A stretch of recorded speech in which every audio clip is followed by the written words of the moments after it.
lined up the top stars from Hollywood and from all over the world to entertain you on a giant screen with the few colorful motion pictures you've been hearing about and reading It's about. showtime, folks.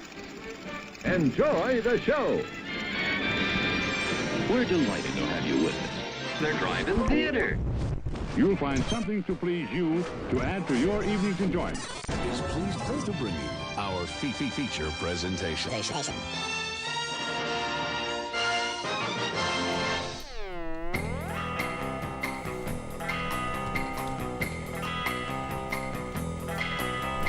Good evening, everybody. It is 8 o'clock. It is Monday night Central Standard Time. It is November 4th, 2024. You are tuned in to the Drive-In Speaker Box Podcast Live. I'm your host, Bo, the Boom Operator. And I am the Grip. And we are back. It is another week. There have been tornado shits going on. Tornado shits. Yeah, like the sirens have been going off here. I was heading for the hills. You were like, are we going to do the show? Are we going to be alive, dude? Well, I was asking you at the time that sirens all over the city were actively going off. Meanwhile, I was up on the bell tower taking my belt off and saving kids. You know, I'm just like, Karate Kid 2. Well, just a few days. You made it weird. You made it weird about the taking the belt off and the kids thing. Just a few days ago, we had tornadoes in next town over. And then today, there was a tornado that touched down 2 towns up. That's the other town, not my town. No, sirens going tornadoes in my town. Well, I keep them out. I was a town and a half away a few days ago when the sirens went off. So today was the first time I've ever heard these sirens use in sincerity in our town. I mean, they test them all the time. They test them. I hear the testing because it's right by my job. But this is the first time that they've been like, not a test. Yeah. Like, so. I was, my dumb ass, because this is what I've been doing since I was a kid. There's big storms. I'm outside. So I was in my car and I went up to a high point and overlook so I could see where the storm was forming. And was like looking out into the horizon and watching it. And I was totally outside. We live in hills and mountains and things. And so our town, I was like you Twisters. Don't really have to worry about it. Hit the button and the drills went down in the ground and held my truck into place. I'm like, except for at the climax of the movie. The climax of the movie though didn't help her at all. Well, that movie's been out long enough. The ending of that movie is dumb. Yeah. They break all their own rules. And that super truck did her no good. Because you can't stop a tornado. I guess so. Well, anyway, we're going to be talking to you about movies. If it's not obvious, if this your first time, welcome. If it's not your first time, welcome back. You can always tune in live wherever it is you like to tune in live. You can be in the chat here with all of our Twitch viewers. We've been talking for the past half hour for the Twitch pre-show, which is exclusive to our Twitch viewers. You can just find us over there. But you can check us out on Twitch or Facebook or YouTube. You can get into the Discord. You can do all the things. You can find all the links over on our link tree at driveinspeakerbox.com. But I didn't get a chance to see any movies this week because I've been so busy. You can see these bags under these eyes. I'm tired. I'm so tired. I need to hibernate for like 7 years and then I'm be back to normal. But yeah, packing Halloween things away from Nightmare on Block Street, for those of you that know me. For those of you that are listening to the podcast, you won't see the newest addition to the studio, which is lurking like humongously over Jake's shoulder there. But we do have a new piece in the studio. It's the you reminded me he's there, and I saw the hand reaching out. Kind of made me shiver. Life-size creature from the Black Lagoon. Statue here in the Drive-In Speaker Box studio, a 1-to-1 replica of the original costume made from the original molds, thanks to my friends over at Movie Land Inc. Very, very cool guys over there. But yeah, I didn't get to see a movie, but Jake, you saw a movie? I did. I watched the new Zemeckis Hanks collab here. Okay. All right. And you're going to talk about it later. I will, yeah. So we're going to be talking about that at the halfway mark of the show. And, yeah, now let's jump into some news, shall we? Yeah. Shall we? Do we want to get the sad stuff out of the way? If we must. Quincy Jones died yesterday. He was 91 years old. Whoa. How about it? He, yeah, man, he was all over film and TV. Not only was he the producer for, like, all of the best Michael Jackson music videos and things like that, The Wiz, He was a composer in film since the 60s. And he was in the music department of film since the 60s, and he started producing films in the early 70s. Some of the best film scores ever. Yeah. Quincy Jones had his fingers in. Oh man, he prolific music god, Quincy Jones. Well, and then he produced things like he did The Color Purple on stage and both versions of the movie. He like won a Tony for it on stage. He was the producer of Fresh Prince. Mad TV, according to Velvet Santa. He played such a big hand. Yeah, he did Mad TV. A giant hand in giant stars like Key and Peele and Will Smith and things like that. Was responsible for so much cool. He was also the producer of Steel, the Shaquille O'Neal. He was doing one of the... Maybe we shouldn't... That shouldn't be on his epitaph. That's early on DC live-action movie. I mean, yeah, he was ahead of the game in terms of comic book movies. I know, that's what I'm saying. You know? Steel's not that bad. It's I like it. It's dumb. It's dumb as can be. But it was dumb. A comic book movie, and at the time, people were like, "It's comic book. Let's make it dumb." Yeah, dude was nominated for like 7 Oscars. Man. Yeah, so come on, dude. Total bummer there, Quincy Jones. A giant, but he made it a long time. Music and film and TV. It's always a bummer when we lose like these prolific creators. But they're 91. Right, we can't keep them forever. We're not. The technology's not there where we can freeze their head and do the Futurama thing, where they just could you imagine how cool it would be having Quincy Jones's head like in some music studio where it's just like, yo, come on in, let's do this, bam, bam, bam, and he's just still producing music for all time. That would be give him some of the fish food and stuff. Yeah. Oh man, but dude, it's sad, but also a cool thing to remember and think about all the cool things that Quincy Jones has gifted society from. Yep. And Vince pointed out, father of Rashida Jones. Yep, that's correct. Also, talking about things that are pretty ancient. This past weekend in the theater, something that I almost went and watched. The Godzilla -1 returned for Godzilla's 70th anniversary. This weekend? Yeah. It did? You could watch -1 and -1 color. Oh, man. They were both available at really our cool. local AMC. Shoot. But along with it came in number 14 at the box office. I'm just looking at that right now. That's because crazy. It's so good. It's so good. No, it really is. I still great. need to watch the -color. But along with that, Toho released an announcement that there is a new Toho Godzilla on the way, and it will be helmed by Yamazaki Takashi, who did Godzilla -1.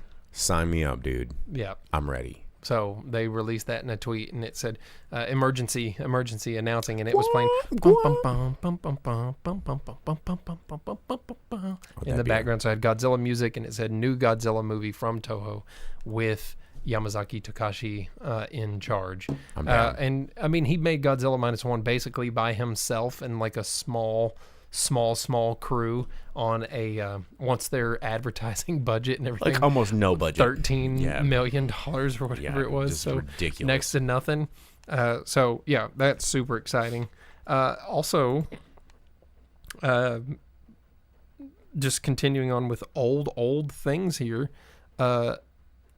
Tom Cruise, he's not the old thing. He is an old thing, but though. the movie that he's possibly producing, Tom Cruise and Paramount are in talks for a Days of Thunder sequel. It's early talks. Where's my Days of Thunder hat? It's over there. I was about to say, you have one. It was on the skeleton last week, but I moved some stuff around. But so the next Legacy sequel is potentially Days of Thunder. No, I don't want that. It could work if they... Days of Thunder just makes me think of Hardee's and Mountain Dew. But I don't know why. It has a good soundtrack. Does it? Yeah, man. It has John C. Reilly in it. So it's like when it opens up, you're like, am I watching Talladega Nights or am I watching Days of Thunder? NASCAR related content makes no sense to me. Like I don't know. It's just cars going in a circle, man. You know, and they're like, no, Yeah, man, but Days of Thunder. there's points and stuff involved over a season. Like it's an endurance sport.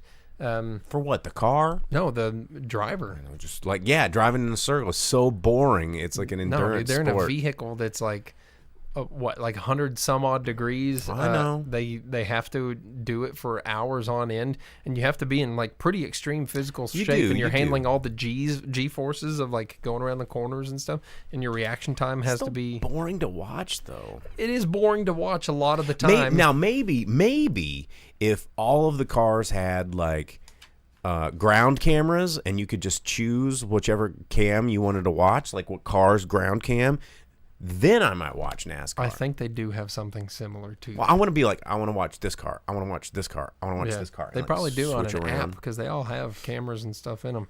But some races are fun, like the short track races, like the Bristol's a super short track, or road races and stuff like that.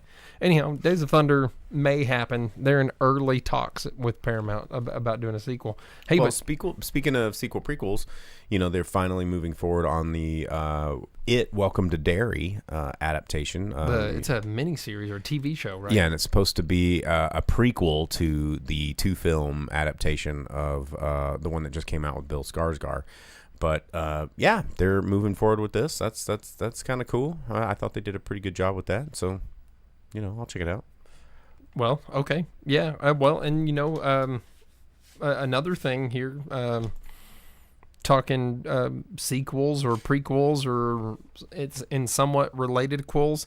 Warner Brothers is in early development as well, for a Game of Thrones movie. I saw that. Yeah. So they still have they have the House of Dragons going. There's supposed to be some other series coming people out. care about that still? I don't know. And then now they're talking maybe a movie that could be set at any given time. Who knows? So they're still trying to get money from Game of Thrones, which who knows if old dude's ever going to finish. At this these point, if I were books. him, I wouldn't. That would be the worst. Just leave the world hanging. I'd just be like, you know what? At this point, you don't deserve this. Because you know, no matter what he writes, everybody's gonna hate it. Well, maybe, or they might. They're be like, you should have done this. Hey, they could be like, whoa, that's way better than how the TV show worked out. Because he was like, he gave the producer of the show, he's like, try this ending, see how they feel. And they're like, they hated it. You ruined us. He's like, so don't use that one. Yeah. Yipes. Erase. So who knows? That might be the case. Also, sequels and whatnot. With the success of Alien Romulus and its planned sequel, Of course. Ridley Scott's coming back to make another one. So they're giving it the Predator treatment now. How old is Ridley Scott these days? Super old. But they're giving it but still not too old to yell at people about like, He's 86. yeah, doing a take and like, do it now. Finished. Move on. Because all the stories are coming out of like the Gladiator 2 set and him just being like a tyrant, like he was Blade Runner. You ever Just hear the being behind, a crazy 86-year-old man like screaming at people. behind the scenes of Blade Runner and how Ridley Scott and Harrison Ford hated each other? Oh, yeah. Just so much, and that so many people on the set of Blade Runner wanted to murder Ridley Scott because of his directing style. And like, of course, he was making it rain on them all the time, so everyone's like getting sick and they're wet and they're tired and Yeah, they're but it looks pissed. cool. It turned out great, but everyone Trust the process. Everyone that worked on that movie hated it, especially Harrison Ford, because he hates everything. He hates everything. Yeah. But he's going to do a new Alien, and they're doing it like they are Predator, which is, you know, Predator had Prey, and Prey's getting its sequel, which is stupid. That movie was stupid. That's not a Yautja. Yeah, I didn't There's like that. nothing good about Predator. No. Why does he kill the animals? Like, clearly there's humans on this planet, Yeah. and he's just taking his time to kill snakes and coyotes and He's like, let me try this one out. bears that like pose zero threat and obviously can't harm him, and he's like a big feral Yautja thing. It makes no sense. It's not a Predator. I will never recognize that movie as a Predator movie. I like Predator clearly by calling them fucking Yautja. But that movie's not a Predator movie. But Prey will get its own sequel, but also there is a proper Predator movie coming out, supposedly. and this is going to be the same way. There's the Romulus sequel, which is going to... Speaking of Predator, if you Yeah, guys right don't there. know what this poster in our background is about. Dylan, you son of a bitch. So we'll see how that goes. And of course, last week I think it was, we talked about how the CEO of 20th Century Fox Films or whatever was like, maybe, who knows, Alien vs. Predator could happen. We'll see. It won't be called that, but it might happen. So with Predator and Alien both forking off into doing different things, and them having like a main line and then like the little films, we'll see how that one goes.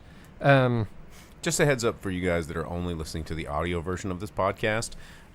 It's raining really hard, so if Yeah. you hear that hissy noise, that rain is coming in hot. It's about to be a hurricane heist. Hurricane Show your heist. seals. Get in the shelter.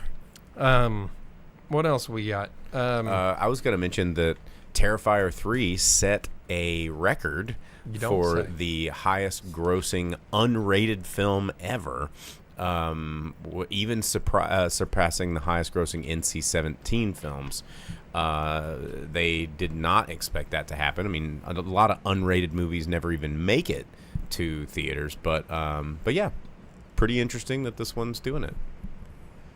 ASMR sounds. Oh man, yeah. Here, just listen. Yeah, when Man, there- that's loud. when there's not tornadoes. The other day when it was about to be thunderstorms, I was like, oh, we got a thunderstorm coming. My girlfriend goes, perfect. I'm going to bed. I can sleep. And she ran and then jumped in her bed. She was out in like half a second. Yeah. And meanwhile, it's like thundering and her cat's freaking out. Off track. Hey, you know what? Talking about things that are 100 years old like we were just a minute ago. Did you see that over the last week, there's been a lot of development for Pinocchio Unstrung? What? Yeah, the newest addition to the twisted childhood universe. That is like I the don't like that. Winnie I the don't- Pooh, Blood and Honey. Nobody and, needs that. Well, so hear me out, though. There's the new Pinocchio Unstrung. Oh, that was I don't like what you did there. I'm trying to like filter out some Filter of the the rain out. Yeah. Well, Vince said he likes it, man. But so Pinocchio Unstrung started out. They announced Robert Englund is cast to be a starring role in this movie. I'd be about that. And they didn't initially say who he was. I'll tell you here in a second. But it wasn't Geppetto, and it's not Pinocchio. And then right after that, they're like, man, following the update that Robert Englund is going to be in this, they released a picture of Freddy versus Pinocchio. Pinocchio.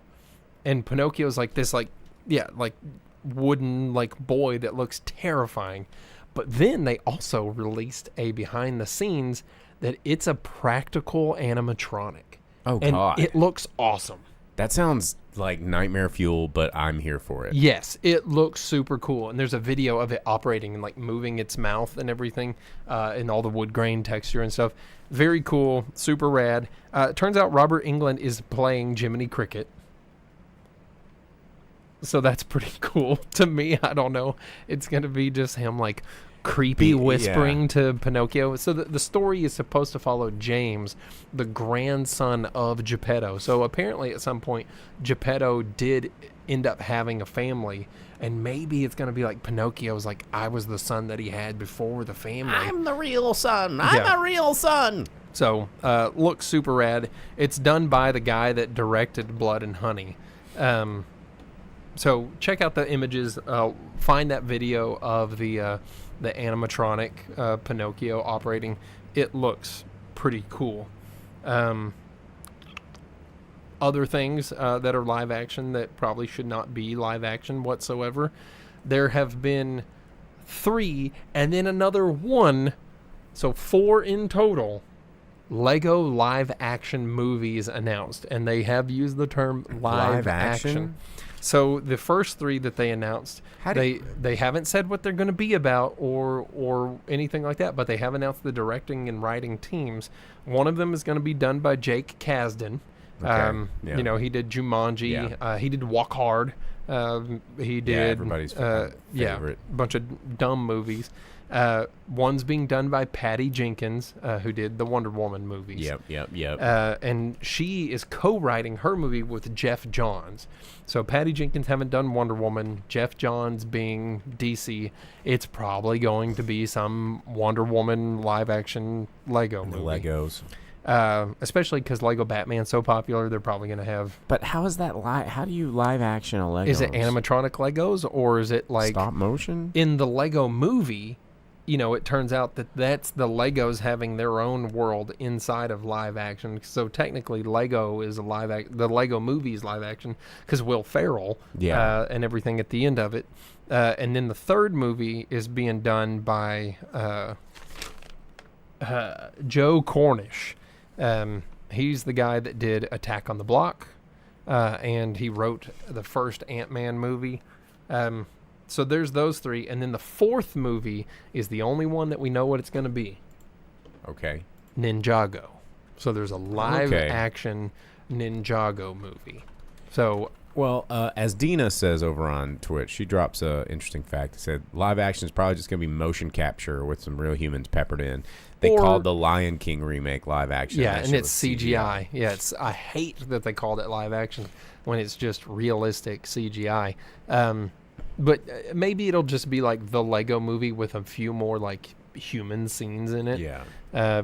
So anyhow, there's 4 movies coming out. We know what one of them is. We know what the writing, directing teams are of the others. So there's that. Might end up being dumb. Something else that doesn't really need a live action and they're bound to ruin. The Gundam live action is still underway. No. And it's not being done by Japanese teams or anything like that. It is being done by Hollywood. It has a new director, Jim Mickle. He's directing. He's also writing and producing. He's done nothing of note. There's nothing that you would recognize from this guy.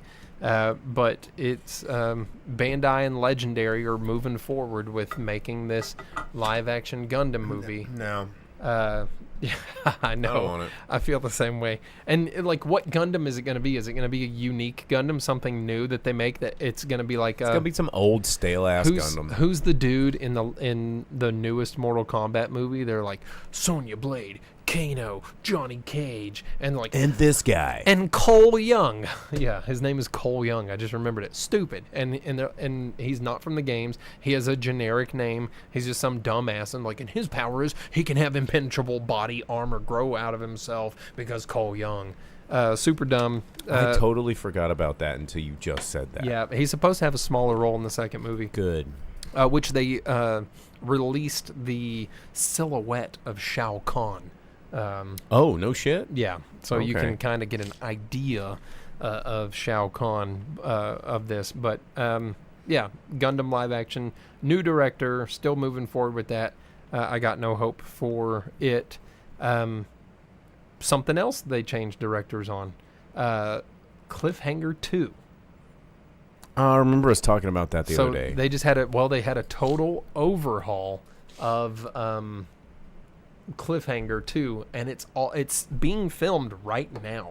They're in Austria filming it. It has Lily James and Pierce Brosnan, and is Sylvester Stallone in it? no, so Stallone's out. That's Well, part then why are that's we part making a of the- Cliffhanger 2? part of the rehaul. They got a new director. I guess they're rewriting the story, and they dropped Stallone's character from it. Then what's the point? Well, the producers have described it as Die Hard, but a father-daughter, action Die Hard type What's thing. the point? Call it something else. Call it mountain extravaganza or mountain heist or just Well, and that's what I'm... fucking. Why does it have to be Cliffhanger 2? Right. So, well, I mean, what business does Stallone have climbing right now anyhow? He Well, might I just be know. like a guide, or he might fly the helicopters now or something. Yeah. But Or yeah. just be in it for 2 seconds and go, Yeah, hey, make a don't do cameo. that. Yeah. Yeah. Anyhow, so Cliffhanger 2 now no longer with Stallone. That's ridiculous. So what's the connection? Yeah. other fun bits. There is a animated short based on a Stephen King short. It's the first animated Stephen King anything. Lily. That's going to be a thing. I'm down for that. I think we should have more adult horror animation. I think it'd be like the Castlevania animation was really, really good. I think we need a Freddy Krueger animated series or a movie. I think I read somewhere that he said he would reprise his role. I talked about it last week. Yeah, only if it was animated. Yeah, Robert Englund said the only way he would come back for Freddy is if they did an animated series, and we were both that like, would be do yes. it. Yeah, Let's make a mini series, do something with my boy Freddy over there. He's right there next to the TV. Yeah, right behind you. Oh yeah, the TV just like Johnny Depp getting. That's the best part of the first movie. And then also the last little thing I have here is that Robert Zemeckis is an insane person. And how old is he now? Super old. I mean, all these guys making these old balls just sitting here making all these movies. Yeah. He's 72. He was on the Happy, Sad, Confused podcast where they asked him if there was... Was that also the theme of this movie that you watched today? Happy, Sad, Confused? We'll get to that. He was asked if there was anything that he wanted to do before his film career was over. And he said that he wants to direct another Back to the Future. But not a sequel, not a prequel, nothing that would impact the story of Back to the Future. Because one cool thing that Zemeckis and Bob Gale did was the whole no one can touch Back to the Future. Like, you are not allowed to touch it. It's done. And the only time they've deviated from that, they were both involved in it. Yeah. No, the video musical. game. The Telltale game. Oh, the Telltale games. Yeah. The Telltale game is a sequel, prequel, intertwined in between. Telltale has done amazing. that before. They've done that with Back to the Future. They did that with Monkey Island, and they did that with another property that was actually pretty cool. And they're like, no, this is canon. Yeah. Well, and the Telltale game of Back to the Future had them involved in it. Yeah. Right? And that's what made it work. And I think Christopher Lloyd Probably did the voice. Yeah. He may have. I don't. Vince asked, "There's a pinball too." Yeah, I've got it. It's in the next room. But I'm talking like impact the actual story of Back to the Future. The Telltale game is endorsed by the people that created Back to the Future, and it's like official canon. It's very good. You should play it if you haven't had the chance. But he said he wants to do Back to the Future musical. So it's coming to the Walton Arts Center. So he wants I've got tickets to it. He wants to direct the film adaptation of Back to the Future, the musical. Okay. Yeah, and he said that that's exactly how the studios have reacted when he's been like, let me do this. And they're like, so Why? You want to make a movie about your movie based on the musical about your movie? And he goes, exactly. Now you're talking. And you got it. Yeah, and they're like, no, just no. That's no. Maybe his 72 years are showing. Like, I mean, but Robert Zemeckis, I mean, he's been responsible for some of the most iconic films like ever. Yeah, and we're going to talk about one of those later. So, yeah. Well, I don't know about this one. We could talk about some of the movies that he's done that were impactful. Oh, dude, Who Framed Roger Rabbit? Death Becomes Her. Back to the Future. What? Back to the Future 2. Wilson, whatever that. Forrest Gump. Wilson, Castaway. Yeah, Castaway. Okay, well, so there we go. That's the news. Talk about what's coming out in theaters this week. Yeah. Okay, let's do it. Because we got to talk about Here, and there's a tornado. Maybe, I don't know. It's just this is like supposed to be the worst of the rain. Y'all, I'm sure y'all have been hearing it. This ASMR episode of the Driving Speaker Box. But anyway, coming out in theaters this weekend, November 7th to 8th, I guess, would be this weekend. There's only two like big ones. There's a couple of like a lot of indie films that may or may not make it to your theaters. But I figure we'll talk about the two big ones that are going to be coming out nationwide. There's two. There's the Cillian Murphy movie, Small Things Like These. He's been everywhere lately. It's about it's set in 1985. Father Bill Furlong discovers disturbing secrets kept by the local covenant, uncovering shocking truths of his own. Lionsgate putting this one out. The poster's got a lot of stars on it. Looks looks really sad and weird and spooky. It's got Emily Watson in it and Eileen Walsh. A very serious kind of religious-based movie. A lot of grays, a lot of blues. So many Christian, religion-based movies right now. So many. Vince points out November 6th, John Wick 10th anniversary. It was available this past weekend as well. Lots of rehashes at the local theater. Oh, yeah. Mark Landry asks, Back to the Future, the musical on ice. I am down. Sign me up for that. Ooh, hear that thunder? Dude, we should just put mics on the ceiling. It's going to be one of those horror movies where, it zaps us through the headphones. Yeah. Or it turns into one of those, 10-hour videos on YouTube that everybody falls asleep to, and we get more views on this channel than we've ever gotten in forever just from sleeping, listening to thunder. Or maybe it'd be like a weird science situation. Weird science. And you build a girlfriend down here, and she We can have a super-powered supermodel. I'm not getting in the shower with you, though. No, they were wearing their clothes. Clothes, yeah. Yeah, that movie is so problematic if you go back and watch it, but it's still a really good movie.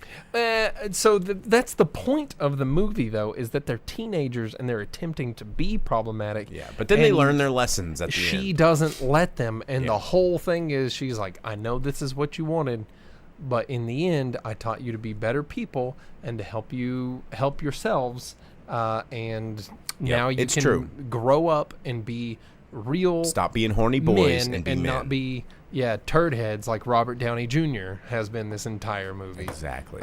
So the point of the movie is to be problematic and show you that you don't have to be unless you're Chet and he's a turd. That's right. He's a actual served up in a real turd, dirty ashtray. Yeah. So Chet's a turd. Robert Downey Jr. is a butthole man, and what's her name? Damn, Lisa. Lisa, yeah. Lisa. The USA series was actually quite good too. The TV show was great. Yeah, TV show was. Oingo boingo. Weird science. Boom boom. Vince, I saw that the other day that Keanu Reeves fought hard to keep the dog murder in the movie because he's like, this is what's going to make you want to kill Russians. And it did. It worked. He was right. Wow, Mark Landry. Fun fact, John Wick's puppy would be 10 years old now. Wow. Oh. Wow. Would have died anyway. All right, the other movie coming out in theaters this week, which I really want to see because it's Hugh Grant being a bad guy, and I always love when he plays bad guys, is Heretic. It's about these two young religious women knocking on a door, spreading the gospel, but drawn into a game of cat and mouse in the house of a strange man, which apparently was loosely based on the character anyway. It was based on this guy that was a real weirdo. But obviously this movie is fantasy. Hugh Grant is in it playing the lead role. Topher Grace is in it. Got Chloe East and Sophie Thatcher as the other co-leads. Looks pretty cool. Looks pretty creepy. Sign me up for watching Hugh Grant be a bad guy. I'm sold. I just want to watch this movie. Dean over on Twitch says, I want to see Heretic so bad. I bet Hugh Grant barely had to act. Yeah, he is just so unsettling as a bad guy. And I think that's what makes it so cool is that his original career, he was just, in his early career, he was just the lovable. He was the rom-com guy. He was a rom-com guy. And now he's just like the sinister bad guy in all these movies, and he does it so good. Well, he was gone long enough he could come back and be like, he can do what he wants. There's so convincing. Man, what's the deal with rom-com dudes being really good bad guys? Because him and I just had his name and I lost it. I think that's a self-fulfilling prophecy of British rom-com dudes. All these cliche romantic stories, they just all turn out to be assholes. Oh.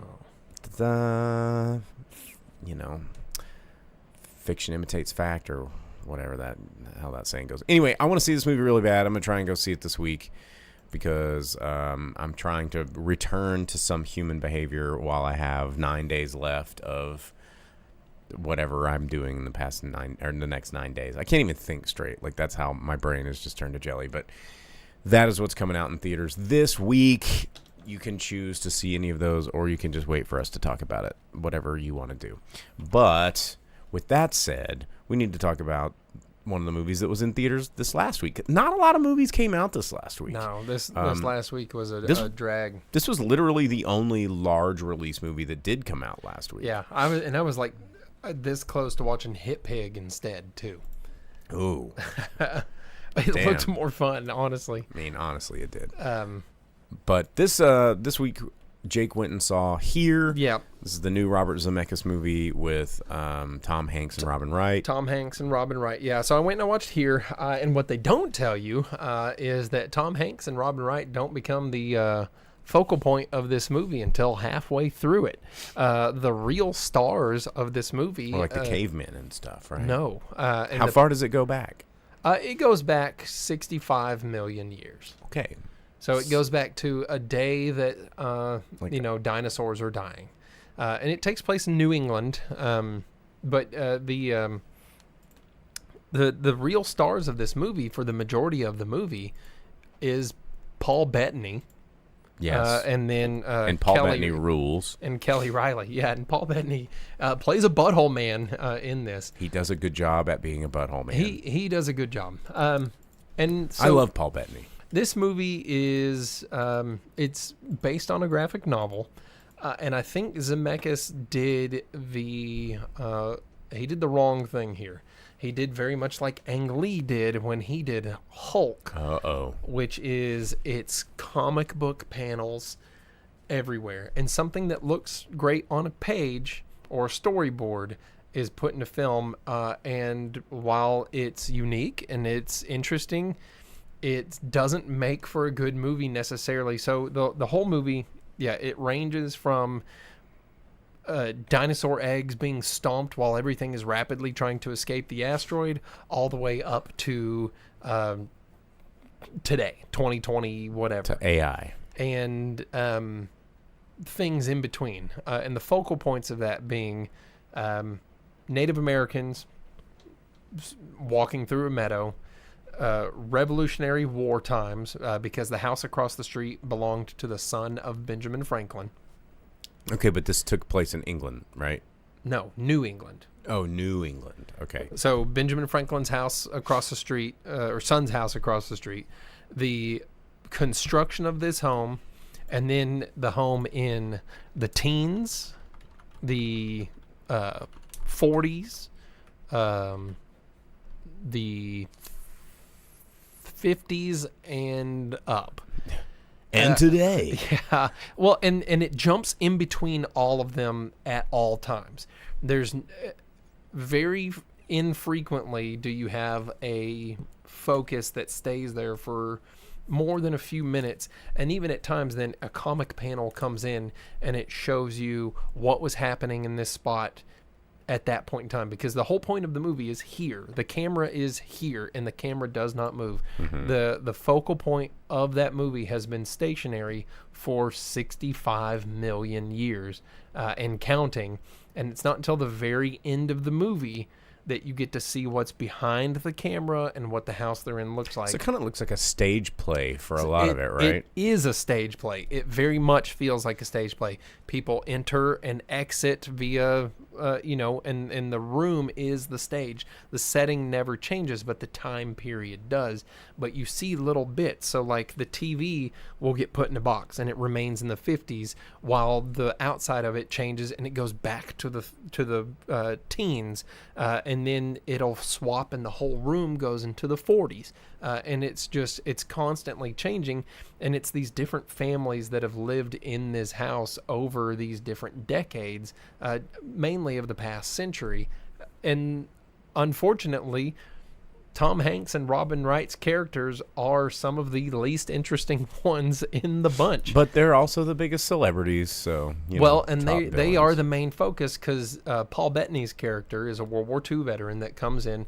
Him and his wife Kelly Riley buy this home and then raise their family in it. Tom Hanks being the oldest son of the family, and then it follows him never leaving this house because life happens to him. He gets his girlfriend pregnant when they're teenagers. They have to live with his mom and dad, and then they just never ever leave. And they get into their 50s and beyond, and he's still in the house until the very end where he sells it because there's a family in it after them, and the only purpose of that family in the 2020 is to show that COVID kills someone. And they're like, well, look at this. Okay. And to show that someone other than white people can live in this house because They needed to do that. yeah, they felt the need to do that. The Native American people that it shows, it's just like a little bit of like snogging, you know, like it shows them fuck on a rock.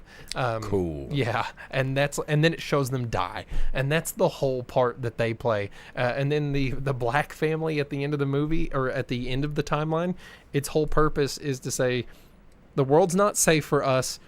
Our maid died of COVID. We're moving out of this house. And it's like, why were they even there? But the focus is on the family that moves in the late 40s and lives there until they sell it, and then the family that has the maid die of COVID moves in. But they are the worst one. They're the least interesting. The family that lives there in the teens, the guy's like, see, doll, I told you, airplanes are the future. Airplanes, we're next to the aerodrome. It's the sounds aerodrome. Yeah. He's like, I'm telling you, aerodrome's the future, and I love this house. Even though we can't afford it, we're going to move in because the aerodrome planes are the future.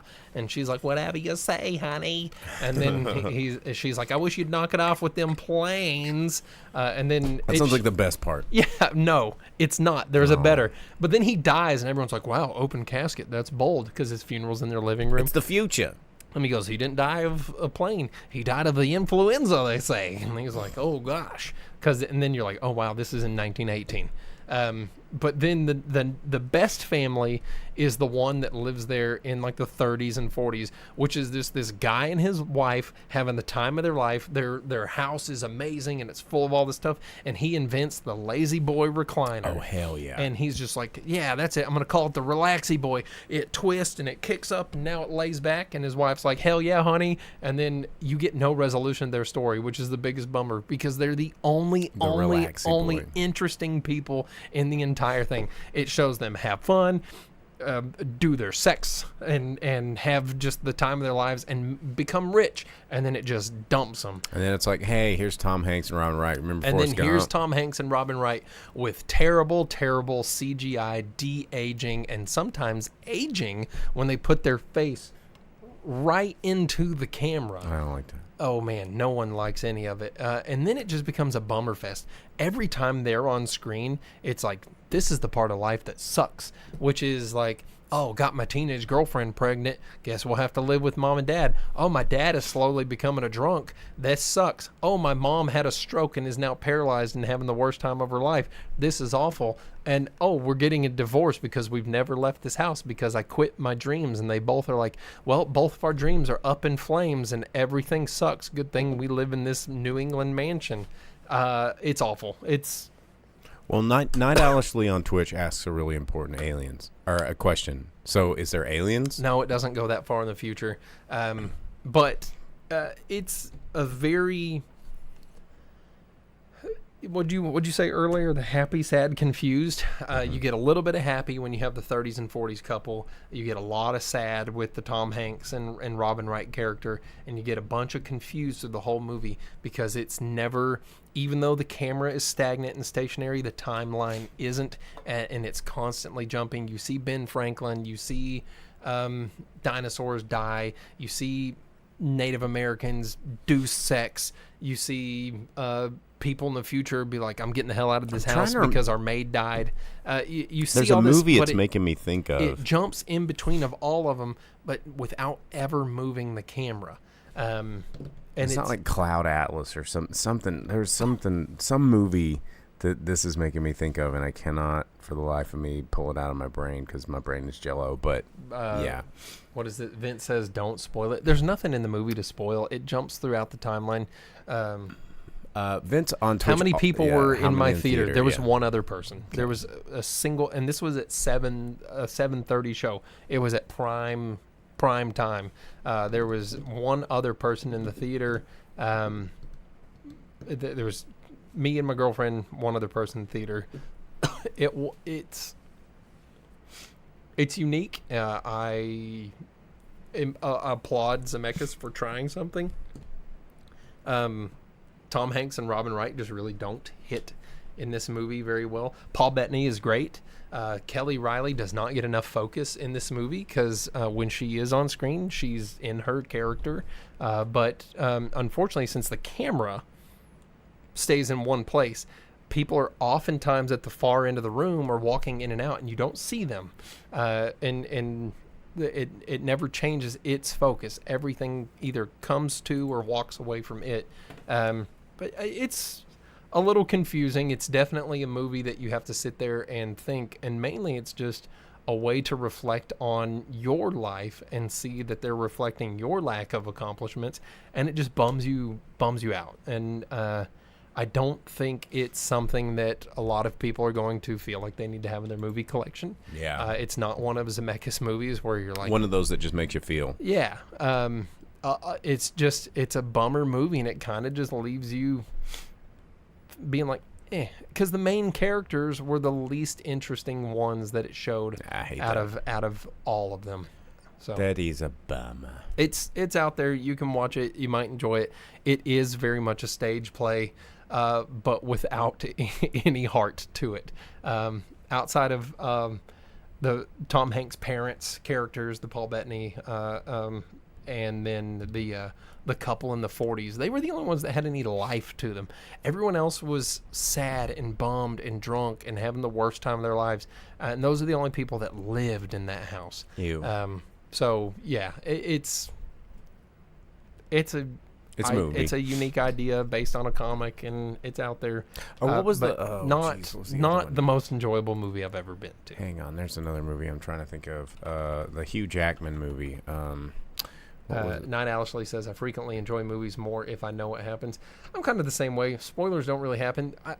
This movie's tough to have a spoiler for because it opens up with the ending of the movie. You see the ending at the very beginning of the Did you movie. ever watch The Fountain?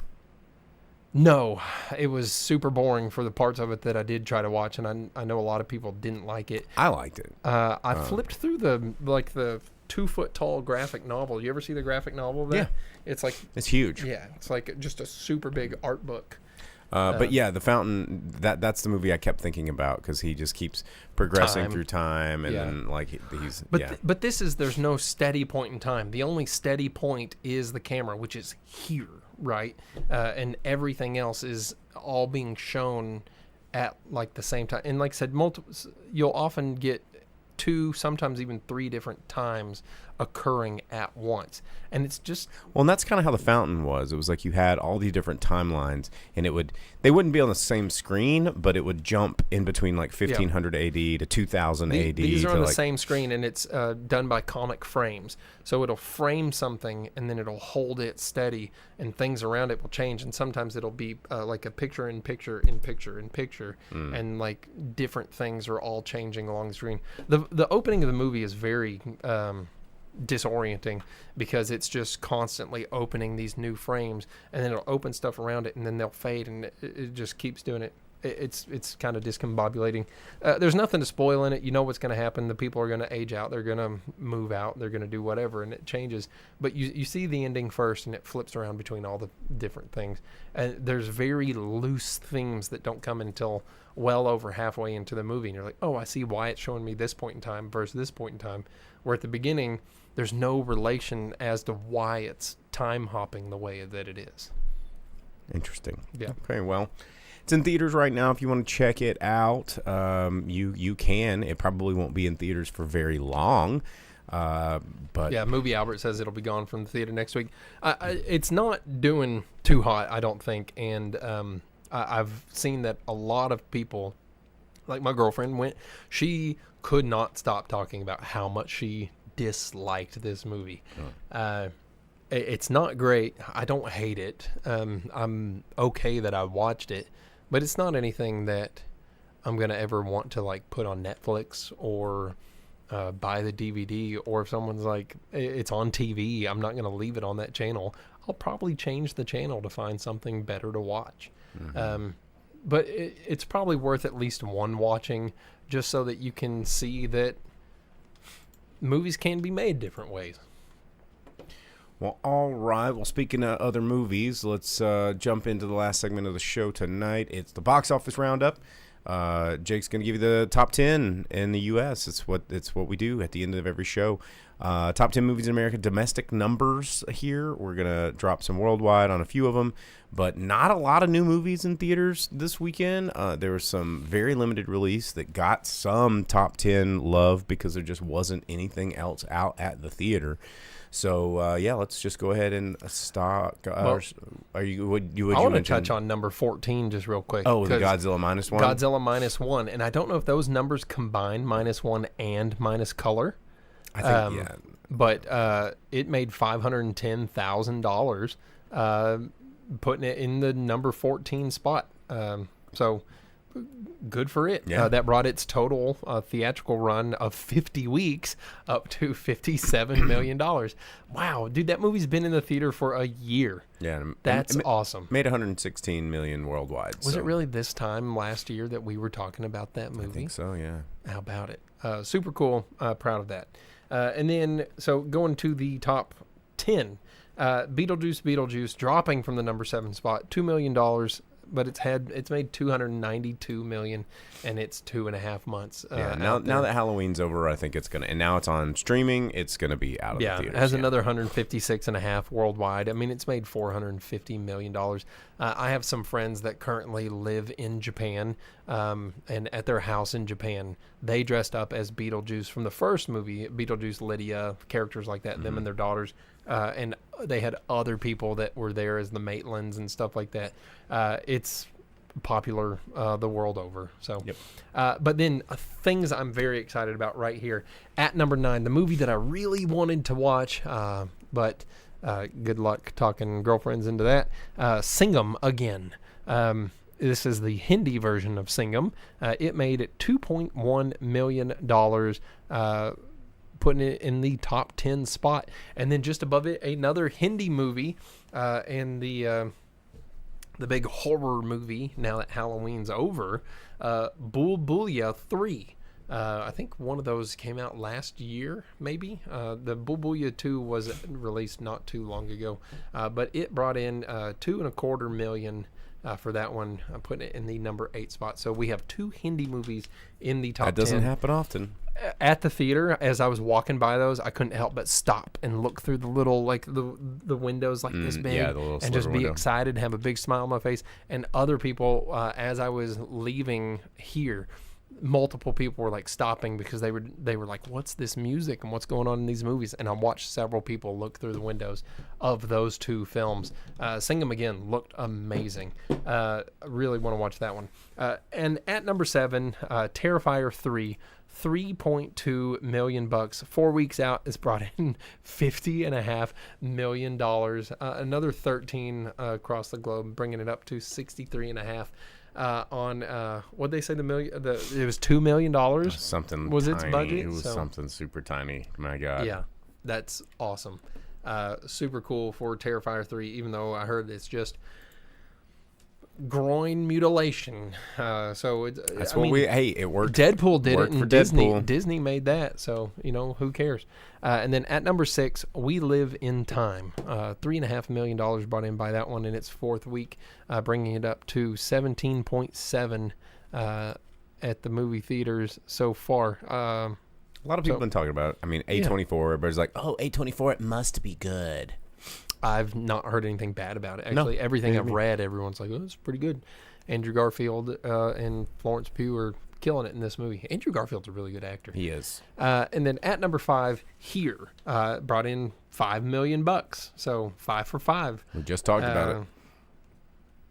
How about it? That one, yeah, I'm with Movie Albert. I don't see that movie lasting in the theaters. Ang Lee's Hulk is a far more interesting movie, and people hated it because he put comic book panels in it. This is a very drab, boring, make you hate your life movie, and it's nothing but hardcore comic book panels in a much more confusing way. So we'll see.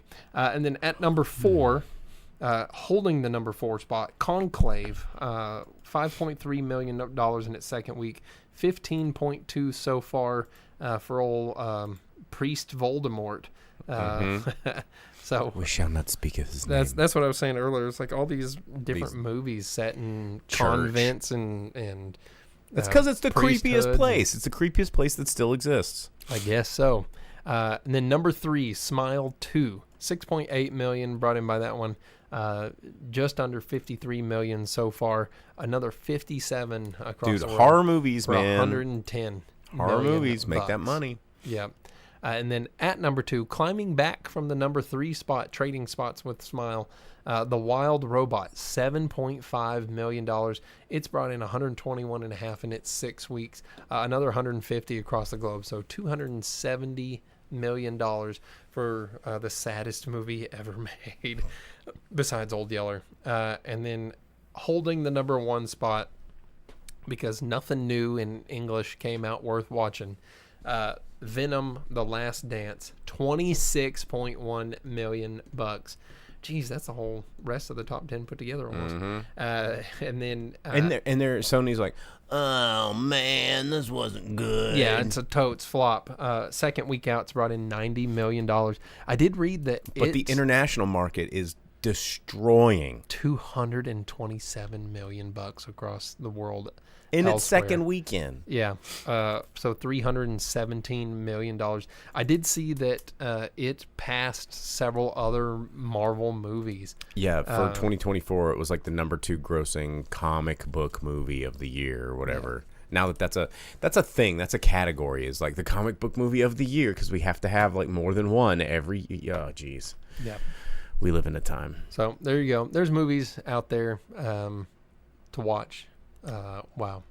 All right, guys. Well, that's it. That's our show. We're gonna try and go. Scratch Dog says Grave of the Fireflies. Oh God, that's the saddest movie ever. Which version? Oof. Animated one. Animated one. Pretty sad. Pretty sad. But anyway, thanks for tuning in. Don't forget to follow us or like us or subscribe to us or whatever, wherever it is you want to do. If you want to just download a podcast, if you want to listen to us on Facebook, or if you want to get into the Discord and get involved into all that stuff, you can do it. It's over on our link tree, driveinspeakerbox.com. And I guess with that, we're done. We're out of here. We're gonna go brave the storm and go home or go to. Are they even open tonight? I don't think so. Yeah, right. Well, then maybe we're just gonna go home and listen to the rain and fall asleep. So, thanks for tuning in, guys, and I guess we'll see you next week. See you. As you leave the theater, folks, please be careful. Don't let this happen to your car. Be sure to remove the speaker before you leave. If you should accidentally pull a speaker loose, please turn it in at our snack bar or box office. Thank you.